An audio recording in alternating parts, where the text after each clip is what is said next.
These federal dollars were allocated to help our communities recover and rebuild from the impact of COVID. So here in Jackson County, that means ensuring these funds are dedicated to the agencies and organizations doing the hard work on the ground, serving our residents and strengthening our communities. I want to thank our county legislature for collaborating with my office to ensure that these funds are distributed responsibly and efficiently. So I can tell you what I think needs to go on with these funds, but I know Legislator Franklin can tell me what's important for his district and independence. So it would be just criminal for us all not to get along, and that's what we're doing. We're all recognize how important it is to get this money out the door and into the hands of the people and agencies that need it most. We're united in our commitment to ensure these dollars are put to use this year to make a real difference. We know that these agencies across the county that are in desperate need of these funds. These are organizations that are providing critical services such as housing, support, healthcare, food assistance, and community development. These groups have been waiting patiently for years, and we want them to know help is on the way. Today's message is simple. We're working together. The county executive office and the county legislature are aligned and moving forward to ensure that every one of these dollars are put to work for the people of Jackson County. We're excited to see the impact these investments will have in the coming months, and this is about partnership, progress, and purpose, ensuring every dollar is directed where it can do the most good. So that's where we are today, and there's going to be a process of how it gets done, but I want to report today it's going to get done. The people behind me have been working on this for a while, and they've had a roadblock, and there's no longer a roadblock. It's unity and unified in getting this money out, millions and millions of dollars. So with that being said, I want to take any questions you have, but I want to turn it over to the chairman of the legislature and any of the other legislators that have anything they'd like to add to this, because I just can't strive enough how this is going to be an amazing thing of dealing with money and getting out there, because sometimes you can't get 9 people to agree on where to go to lunch. And this group with me as a team are going to make sure we get these funds where they need to go as soon as they need to go. Good afternoon, and like many others, we are waiting anxiously for this moment. Today, I'm proud to announce that this launch of getting these partnership grants out for a historic investment of $35 million in health, safety, and the opportunity for our communities. These ARPA dollars for years have been tied up and delayed in dispute, but today we have something different, compromise and action with my colleagues and the county executive. Your Jackson County government is moving forward, and we're moving money into the hands of the people who are doing the work. Nonprofits that are stabilizing families, strengthening neighborhoods, and building a stronger Jackson County. We are investing in various issues that benefit our county, like housing, sustainability, food security, education, and youth support, mental health, physical health, and workforce training. No matter where you live in the county, from eastern Jackson County to downtown Kansas City, and anywhere in between, we know that these are services that are needed in every corner of Jackson County. And we know that there are dedicated nonprofits serving in every corner of Jackson County that need these dollars desperately. Some key details about the process: the applications will open tomorrow. The deadline to apply is at 3 p.m. on November 20th. You can apply online at the Jackson County website with our Compliance Review Office page. We will also be hosting 3 informational sessions to provide support and answer questions through this application process.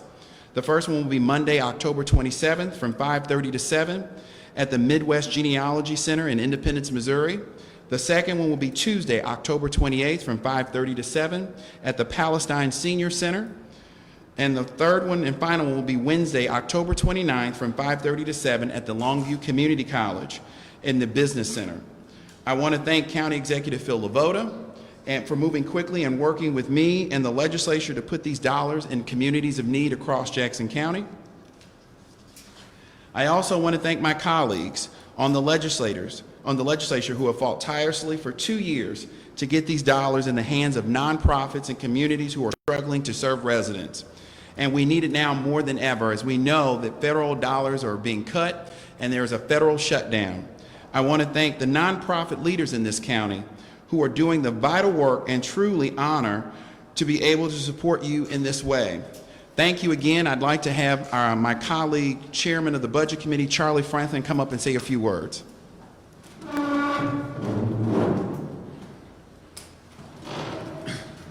Well, I always thought how nice it would be to have the opportunity to spend over $100 million on something.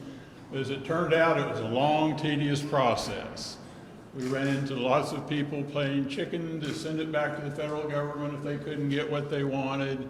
Then we've been on hold since about June with the recall process to see who the players were going to be. But I'm really excited that now it looks like we're going to get this money out, not only to the people of Jackson County that need it, but also a lot of needs that the county will get also. So we can work on our infrastructure and lots of other things. And I also wanted to have Legislator Barker come up and say a few words because he was vital in this process when we were working back in 2023 to get these dollars out into the community, and he's been working tirelessly for 2 years to try to get these dollars on the ground in nonprofits. So Legislator Barker, if you could come up and say a few words as well. Thank you, Chairman. Thank you, Mr. Executive. To my colleagues as well, I know as we first launched this process, I think we all were excited for the opportunities in 24. We were excited to get over $100 million out on the street. That's why we had the legislative process we did, why we introduced resolutions, and unfortunately it was stopped by the former county executive. Now, as our new county executive has expressed, unity is the cause here, and we're going to get a lot of things done by putting these dollars out on the street. So we're excited for that, and I know it's going to be a great process of new applications that are coming in on top of the old. Thank you. And I also asked to speak here today. You know, one of the important parts of this is that we're leveraging these dollars to help nonprofits with already other county funds that we have. And I asked our director, Murray Woodard, to come up and say a few words. He's the newest director of our Jackson County's Combat Program, which also helps nonprofits in public safety and some of the work that we're doing in mental health and health across Jackson County. Mr. Woodard.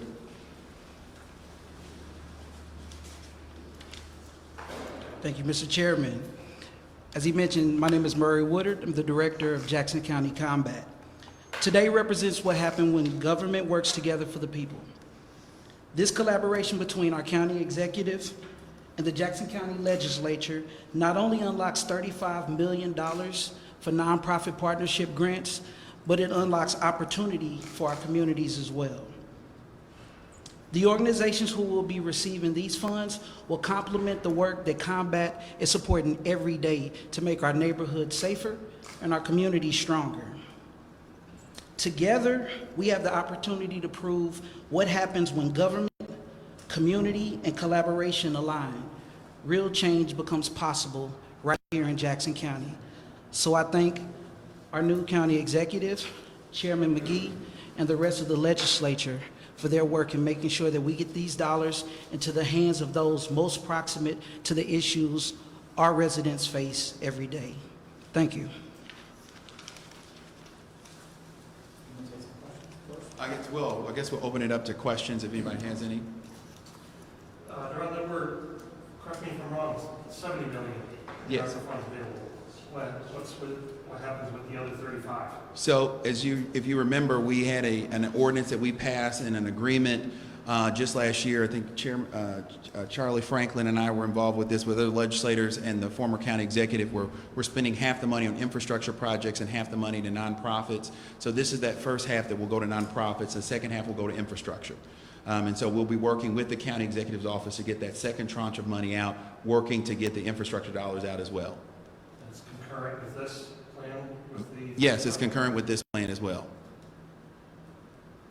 What took so long for this compromise to be reached? I mean, we were talking about the ARPA funds back in December. It didn't take long at all. He was sworn in on a Wednesday, and we had this agreement on a Thursday. But before the new interim county executive was sworn in. I would say the main crux of the issue was 1300 Washington. I think that the former county executive wanted to spend about $27 million on 1300 Washington, and there were a majority of my members who felt that that was an inappropriate use of these funds that were really COVID dollars for a county facility, and so we felt very strongly about that. I would say 80% of the way this money should have been spent was there was agreement. I think Legislator Smith and Legislator Husky and myself felt that way. I think some of the things that there was agreement upon, I think the main disagreement was about 1300 Washington. Is anybody going to 1300 Washington? I'm sorry? Is anybody going to go to 1300 Washington? I'll leave that to the county executive. I'm still reviewing the 1300 Washington, that building, and what the plans are for it as a county facility and a county property. The former person in my office had a different plan than I might have for that building. But today, and more importantly, that you raise a good point, there's 70 million, and with interest even more than that. And when I came in, my job was to get that money out the door, but I looked at what this legislature did before, years before I was here, and they decided to put it in these two buckets, for lack of a better word. And I think they did the work, and it wasn't upon me to maybe do anything different than that. I respect what they did, so that's where we're going at. So we'll be hearing about the infrastructure, the other half of this $35 million coming out later. But I will tell you right now, there's no commitment to any of this ARPA money going to the Washington building. Can you clarify, when we were previously here in December, we had heard from a lot of nonprofits who had said that they had applied for this money, they were waiting for this money. So is this a new round of applications where those previous applications and nonprofits that may have been waiting, they now have to reapply for this money? Good question. And that's, again, collaboration with the legislature is important. We sat down and talked about it. So anyone that has applied before does not have to apply again. We're going to use those same applications they used before. This opening up we're doing for a month are for any new agencies that want to apply. We did not want those agencies to go back through it and do the whole application process again. It's just not fair. But we also wanted to make sure anyone that knew this was coming had the opportunity to put their application in before we made a decision. How quickly do you expect this money to be released? Chairman McGee, you had mentioned that this is obviously coming at a crucial time with the federal government shutdown. Based on the delay that we saw back in December, can we expect these funds to be released in a timely manner? And I'll let him speak to that, but I was very glad that the chairman talked about the process. So these applications are going to be open. The process is going to be open until Thanksgiving-ish, and we're going to act quickly. I hope I speak for everyone up here that these funds should be out the door by the first of the year. I would just simply say yes. I think these funds are crucial to get out the door. I mean, even on my drive over here, I think NPR was doing a story about many of these Head Start centers right now are going to be closing, right? Because the Head Starts are not getting funding. The teachers are going to be laid off. Kids are going to have to stay at home because they're going to be closed. And so these funds can help supplement some of those, some of the need that we're seeing right now at our child care centers across the city, our food banks right now. We know that the EBT and the SNAP assistance is problematic right now. And so we know, like right now, harvesters and all these food banks are really in need. And so we're hoping that this may not be able to fill the gap, but it may help. So thank you, guys. Sorry, I did actually have one more question. With the delay that we saw in December, we saw a lot of tension with the Jackson County Legislature, of course, before the new interim county executive was here. Moving into this new era with Jackson County and the legislature, how can we ensure that our legislators are going to work together so that we don't see another delay like we saw in December? Well, I think this is proof of that now. I mean, the county executive has been here less than a week, and we came up with the devising a plan to get this out the door, and the legislature is moving forward with the county executive, and we're standing here together. I don't know how often in the last year that I had a press conference with the former county executive, and so I think this is progress in itself, and we've come up with a plan. We're committed to that plan and getting this money out on the street, and I think that we both understand, in conjunction with my colleagues, understand the need of how important this is at this crucial moment of getting this money out the door for these nonprofits who desperately need it. Say a nonprofit did apply before, maybe for some reason wanted to submit a different application, maybe the scope of what they're asking for is different. Yes, they would. They're definitely able to reapply or change out their application or add to it, because for many of these applicants, some of these folks applied, as I talked to you about with Legislator Barca's process in 2023. Many of those projects may have either been funded or gone away. We don't know, and so this gives them an opportunity to get another bite at the apple, maybe, or resubmit what they already submitted. It's up to them and it's up to the nonprofit. But 2 years is a long time, and so things can change, and so hopefully this gives them an opportunity to update their application. Thank you, guys. Thank you.